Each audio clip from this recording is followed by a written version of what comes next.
In 1906, a man named Ed Johnson was murdered on the Walnut Street Bridge in Chattanooga. But this wasn't just a local tragedy. It became the only time in American history that the U.S. Supreme Court held a criminal trial for a local sheriff. This is the story of the twice-lynched man who changed the Constitution. Ed Johnson was falsely accused of a crime he didn't commit. Despite no evidence, he was sentenced to death in a sham trial. But two black lawyers from Chattanooga did the impossible. They got a stay of execution from the U.S. Supreme Court.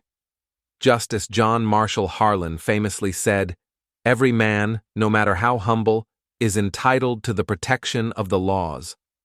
When the news hit Chattanooga that the Supreme Court had intervened, a mob was furious. That night, they broke into the jail. The sheriff, Joseph Shipp, supposedly left the doors unlocked. They dragged Ed to the bridge. His last words, "God bless you all. I am an innocent man." They shot him so many times the ropes holding him up were severed. The Supreme Court was insulted. They had issued a federal order, and Tennessee had ignored it. For the first and only time, the justices held a trial for contempt of court. They found Sheriff Shipp guilty and sent him to federal prison. It was the first time the federal government stepped in to say, "State law does not overrule the Bill of Rights." Ed Johnson's death was a horror, but it forced the Supreme Court to become the guardians of liberty for every citizen.